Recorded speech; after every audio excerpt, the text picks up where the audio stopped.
Welcome to Real Estate Radio Live, an informative and engaging podcast discussing everything you need to know about the world of real estate. Your host, Joe Caccera, provides you with insight and guidance on how to buy, sell, finance, and invest in real estate. He also offers real estate tax management strategies, new construction advice, home improvement tips, and much, much more. And now, to guide you around the world of real estate, here's your host and Real Estate Radio Live team leader, Joe Caccera. Welcome in, Joe Caccera with Real Estate Radio Live, the podcast series. We are on another beautiful Friday, and I'm sitting alongside Bobbi and Buddy. Good to have you guys back again.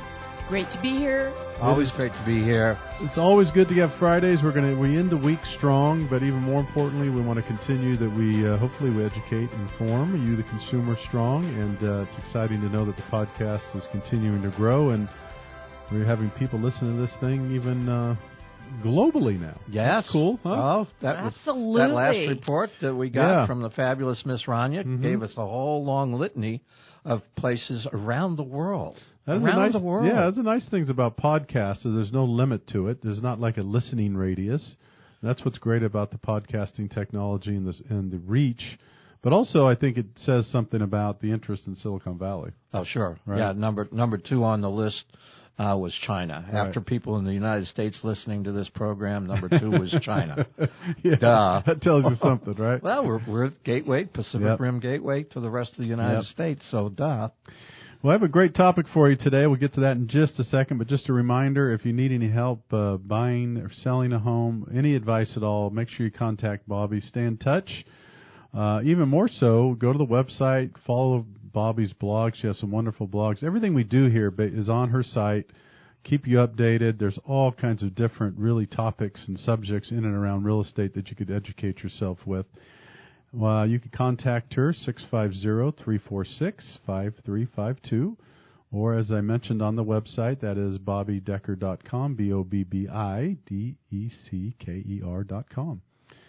And on the financing side, if you're looking to buy a house, unless you're paying cash, I'm the guy. I could help you get that loan, finance to purchase, or maybe you need to have a conversation about a refinance. A lot of people are pulling money out these days and staying put and doing that remodel or add-on and doing all kinds of creative things. You could reach me, 408-838-9060, or you could always email joe@reradiolive.com. Topic today is going to be a fun one. These cities we're going to talk about are the 10 biggest comeback stories, which is interesting because normally we hear these are the 10 biggest, these are the 10 most expensive, these are the 10, best places to live. So this is interesting. Comeback stories in U.S. real estate. The comeback kids. Everybody loves the comeback story, right? We love those movies. We love to see it. Yeah. Now we're going to talk a little bit on the housing industry. The poor little guy that was beat down to the ground, and now he's getting back up and fighting for his worth. That's right. The theme from Rocky just rolls right in. Yeah, it does. How am I doing? Sort of close. Sort of close. I'll give you a buy on that. Okay, in 2007, we all know what happened. Yep. 2007, 8, 9. I mean, we got into a what people call a recession. I call it depression. It was really tough. And tough because the valuations just sank. And Joe's continued to sink and sink and sink. And the lenders didn't make it any easier because they were all discombobulated. And they, even now, can you believe this, Joe? We were out chatting with a judge, not to drop the fact that we can actually chat with judges. But we were out, nicest man, and they are still, he gets 1 or 2 cases a week. Yes, on what the 8 banks, or 9 years later? But what they did was they screwed up the title. Oh. They didn't do the title searches correctly, or they didn't, what do you call it, when you pay off the loan? Reconveyance. Oh, reconveyance. Right. The reconveyances aren't right. Interesting.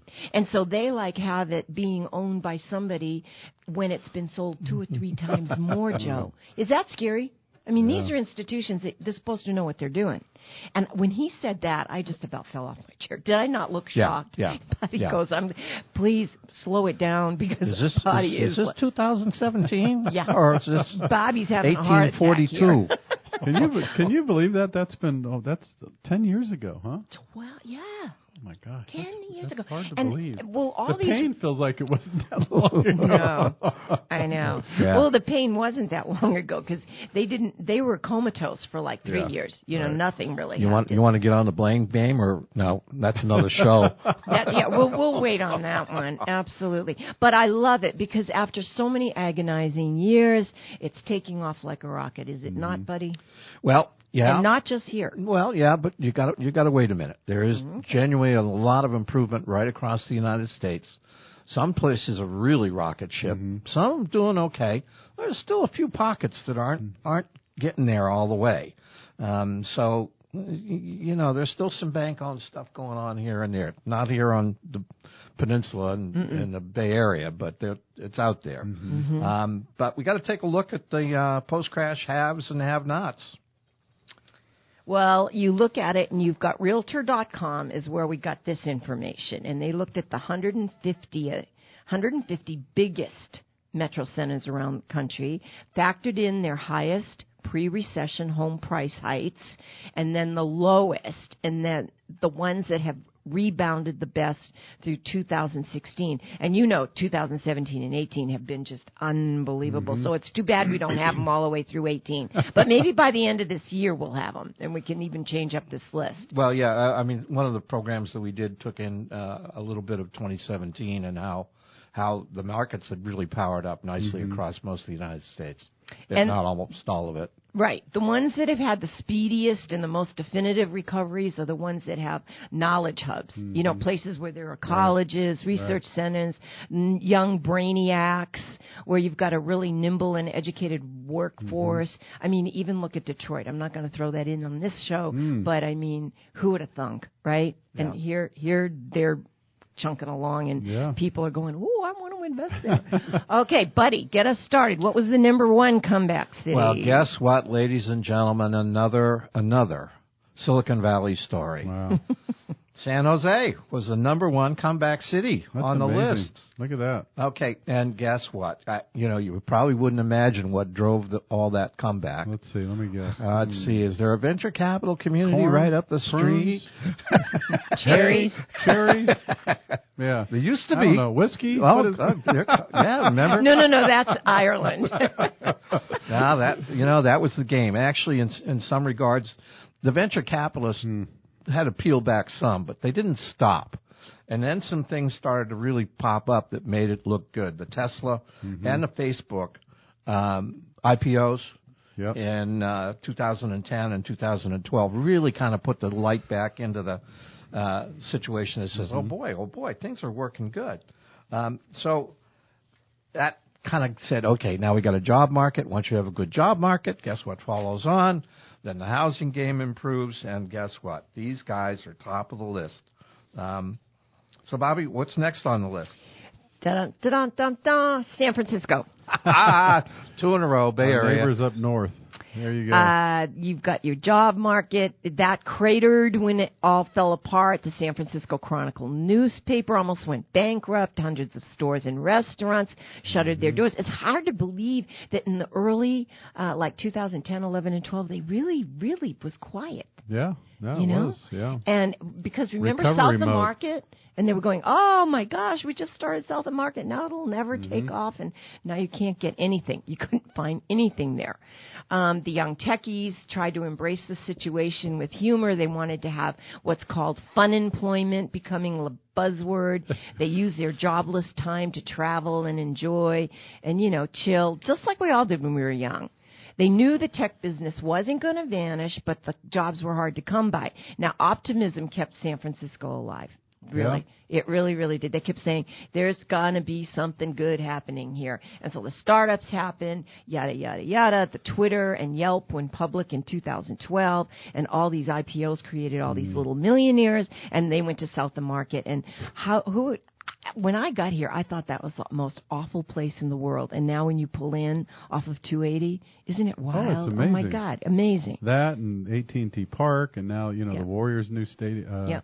Yeah, it's amazing how San Francisco has been transformed. What used to be the quote unquote sketchy areas. Oh, right? Yeah, sketchy. well, in 2000, I was helping a startup and it was up in a loft and no air conditioning. It was miserable, but it was $100 million startup at the time. Oh, that was a nice consulting gig. I like that. So, Joe, who's number 3? Number I think 3. we're moving out of the state. Yeah. Can you believe that? We're going to head up north a little further. So, Portland, Oregon, number 3. In 2009, the city had a very scary unemployment rate, like we just talked about. Bobbi touched on that. How we the ebb and flows here of almost 11%. That's amazing.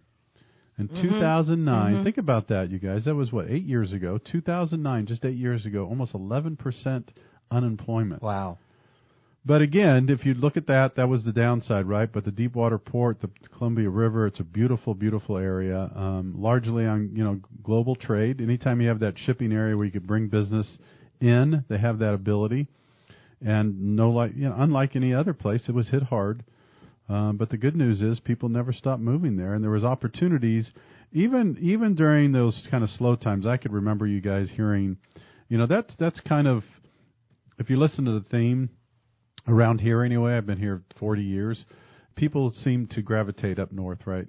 Washington, Seattle, Oregon, those type places, some to Nevada. You hear a lot of people gravitating up to that area. But yeah, we've moved a lot of seniors up that way. Yeah, for their retirement. But it continued to grow, and high tech, of course, spread up there as well. There's young firms, there's software, and of course anytime you have this outdoor living and beautiful area like they do up north, and corporations and large business start expanding again, you're going to have a lot of people that honestly really are looking for that life balance type of thing. Oh, totally. I want to be it's a bike city. Yeah. Portland is totally a bike city. It's kind of cool. Yeah, beautiful. Beautiful, beautiful. Yeah, all the big tech guys are going where they can get a little more space and get the quality of life for their employees, because it's tough for young employees here to get in the hunt for a property. Anyway, a lot of good stuff going on there now. It's a recovery. So number 3, Portland, Oregon. A little bit too rainy for myself, but I'm not the only one. A little too wet for me. We're California sunshine. But green if you like green. As I and jump you like on my bicycles. surfboard.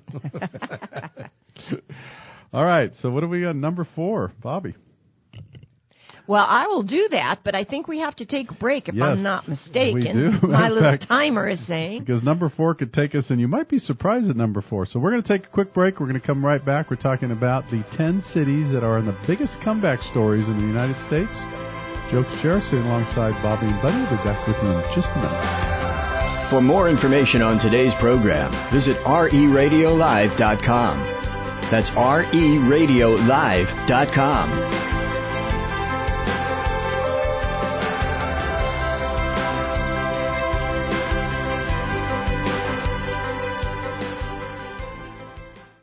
Today, Sotheby's International Realty operates in the San Francisco Peninsula and Silicon Valley. They offer exclusive Sotheby's International Realty marketing, advertising, and global referral services designed to attract well-qualified buyers to the company's property listings.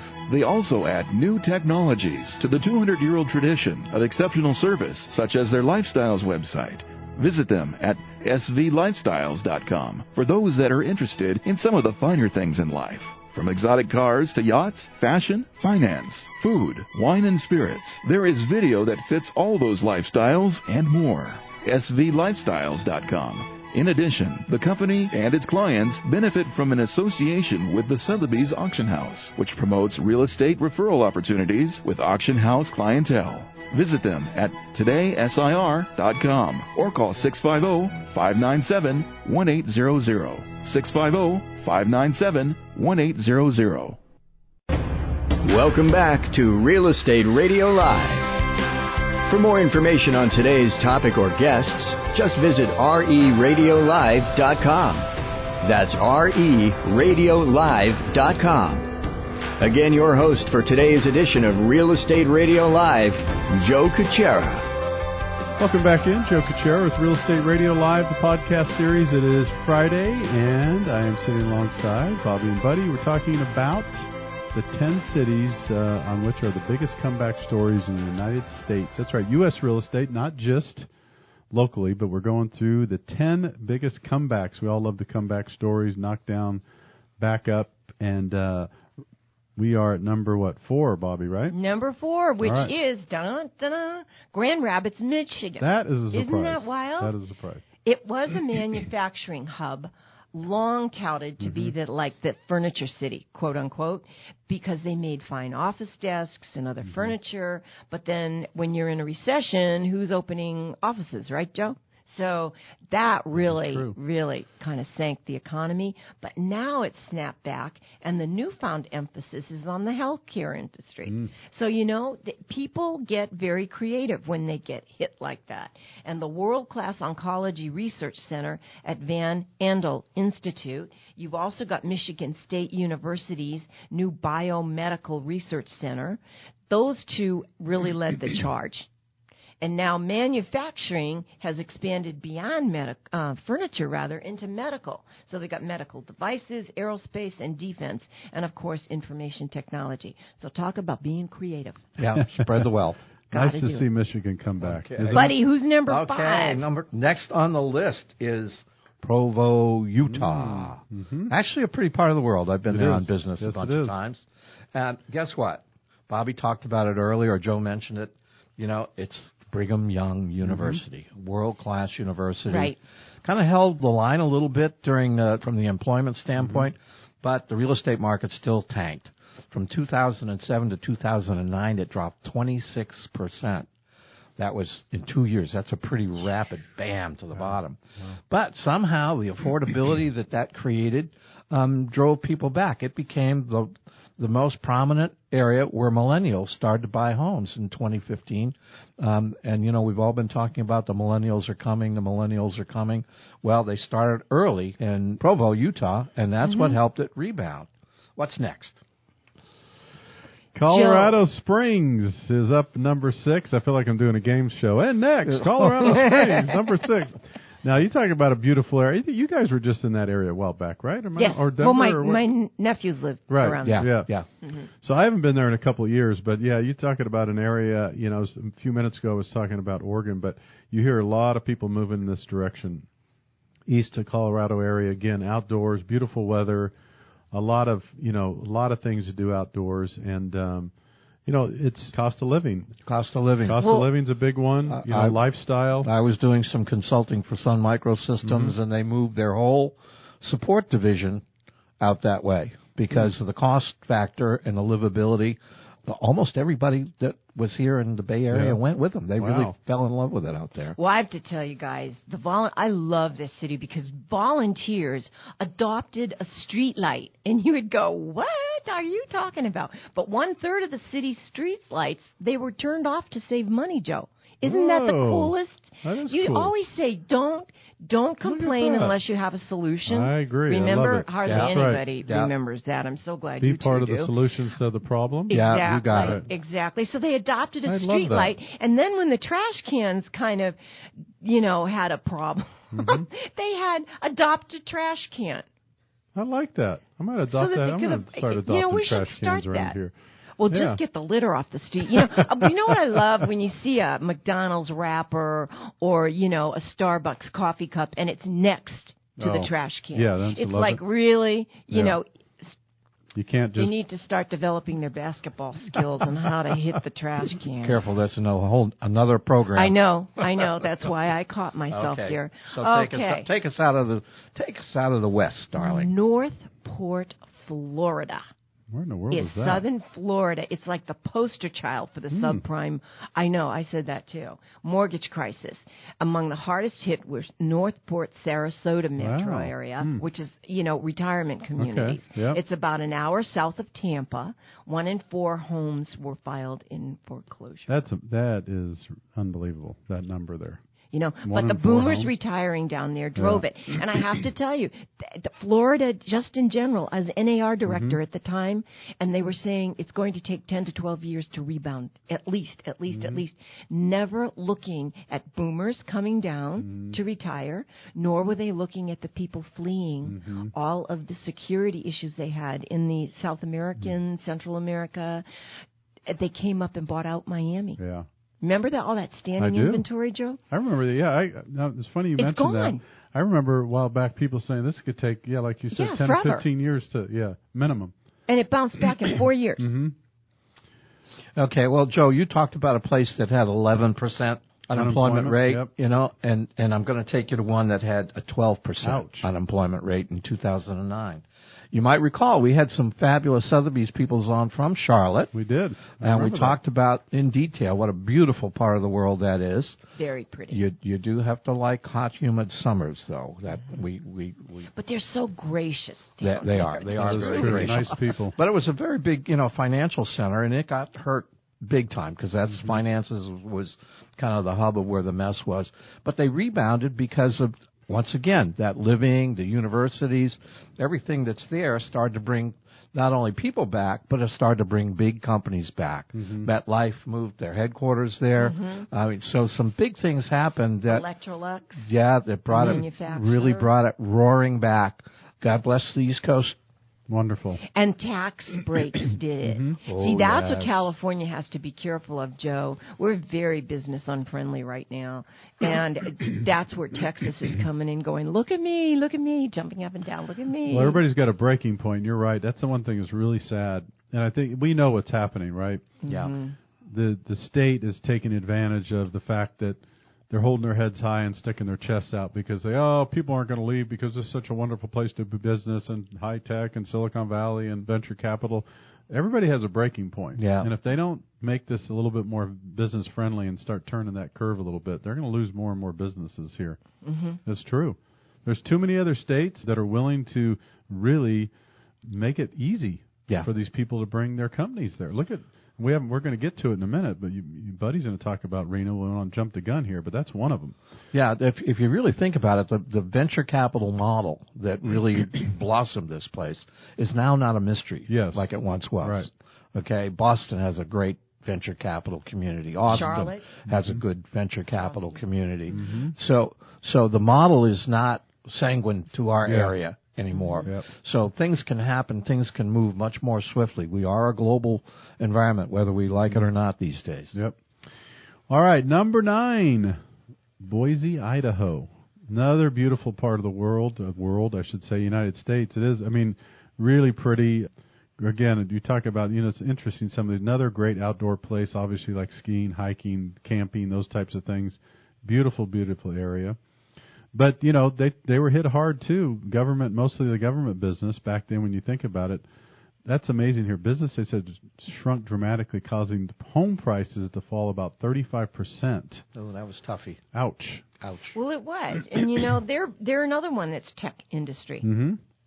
They're bringing it back. How many tech companies are there? You mentioned that, Bobby. Look at this. So over 400 new tech companies, or I should say tech companies in general, now reside in the area of Boise Valley. To think about that economy that took that hit that way in housing prices, and now to see that rebound, great to see. Really is good Love to see. Love it. Come back, kid. And who's number 10? And number 10, last on the list, and Joe already kind of put it on the table, Reno, Nevada. It's hard when you only have one egg in your basket. They had gambling. You're right. That's and true. when you're out of dough, the last thing you're going to do, unless you're a junkie on gambling, is go gambling. It's not fun when the money's tight to do that. So they got kind of caught up in that. So they had to create a new strategy. They took a serious look at business and what you needed to do to draw the business there. They've always been a very favorable tax area, not only for companies but for people. So that helped to start to draw the businesses back there and give it its place as number 10 on one of the most important comeback cities in the United States.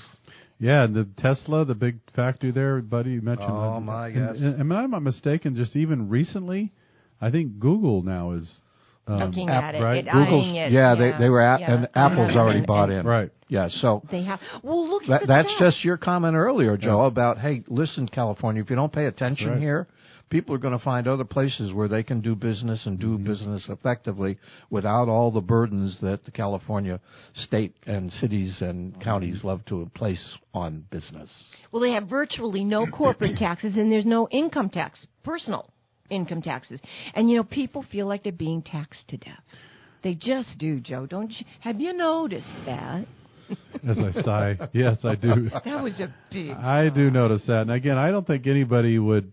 I don't think most people, I should say, would tell you, I don't mind paying my fair share of taxes depending how the money's spent. Right? Exactly. That's what it comes down I would to. not complain about my tax situation if they were spending it wisely, but they're just basically throwing it over the bridge. Well, and not running. I mean, think about it. This Silicon Valley, we talk about all the glamour part of it, but they can't figure out housing for lower income people, right? They can't.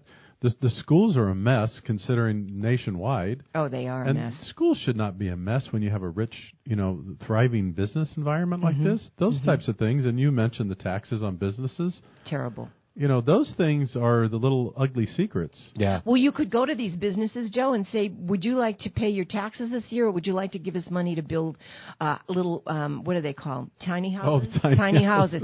But at least your housing. Granny units. Yes, but or put it to the schools. That's so right. that you get better results Yep. and we have more educated kids. Well, guess what I'd choose?